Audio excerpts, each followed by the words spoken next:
If you're looking for a reliable, easy-to-live-with audio interface that actually saves you time and money, you probably already know the feeling of scrolling through endless specs sheets and wondering if any of them will matter once you plug the thing into your DAW.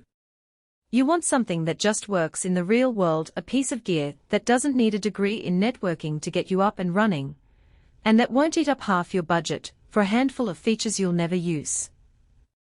Link is in the description if you want to check the product details on Amazon.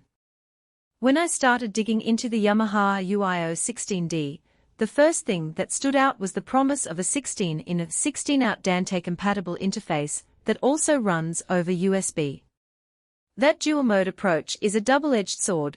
On one hand, it gives you the flexibility to integrate with an existing Dante network, or just stick with a straight USB connection to a laptop, which is exactly the kind of future-proof but still simple solution a lot of small to medium studios crave. On the other hand, the moment you bring Dante into the picture, you have to think about network switches, IP addressing, and clock synchronization concepts that can feel intimidating if you've only ever used a USB-only box. What helped me sort through that hesitation was looking at how people actually use the RUio16 day-to-day. Picture a post-production shop that needs to pull audio from several video playback machines, route it to a Pro Tools workstation, and then send the mixed result out to a live room monitor system.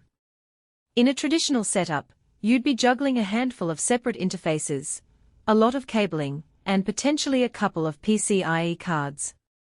With the RUio16, you can connect all 16 inputs and outputs over a single Ethernet cable, or just drop the USB cable if you're working solo in a home studio.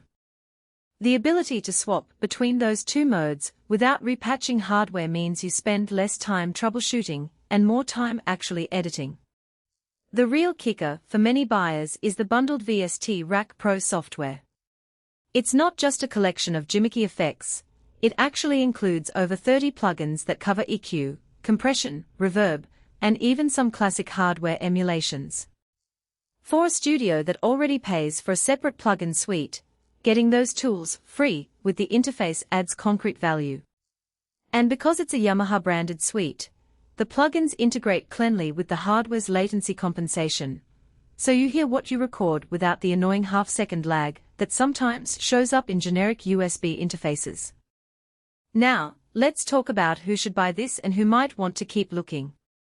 If you run a medium-sized facility that already has a Dante network, or you're planning to build one, the RUio16 is a natural fit. Its 16-channel Dante routing gives you the bandwidth to handle multitrack recording, live streaming, and even house mix monitoring without adding extra gear. The two dedicated MIC inputs with high-grade preamps also mean you can drop a vocal MIC or a line-level instrument directly into the box and get clean gain without a separate preamp rack. That's a huge time saver when you're on a tight schedule. Conversely, if you're a lone musician with a single laptop and a couple of mics, you might find the RUio16 a bit overkill. You'll be paying for a lot of inputs you'll never touch, and the network features could add unnecessary complexity.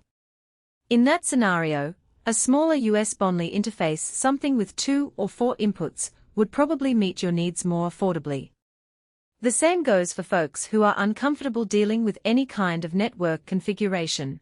While Yamaha software does a decent job of guiding you through IP settings, there's still a learning curve that could be a roadblock. In practical terms, the strengths of the RUio16 show up when you actually run a session. The latency is impressively low for a Dante device, so you can monitor in real time without the distracting half-second echo that sometimes ruins takes. The two line-level outputs are robust enough to feed a small PA system directly, which means you can use the unit as a bridge between a digital workstation and a live room speaker setup without needing an extra DI box. Users also appreciate the fact that the unit stays cool even after several hours of continuous operation, a small but meaningful detail when you're running long recording marathons. The weaknesses are more about the compromises inherent in a hybrid design. Because it's both Dante and USB, the internal routing matrix is more complex than a pure USB interface, which sometimes leads to a slightly higher CPU load on your computer when you enable the full 16-channel Dante stream. If your machine is on the older side, you might notice a bit of strain. Additionally, while the VST Rack Pro plugins are useful, they are not a full replacement for high-end third-party suites if you have very specific processing needs. You'll still end up buying additional plugins if you need, for example, a top-tier analog emulation chain. Another hidden trade-off is the reliance on a gigabit Ethernet network. If you're plugging the RUio16D into a cheap, unmanaged switch, you could run into occasional dropouts when multiple devices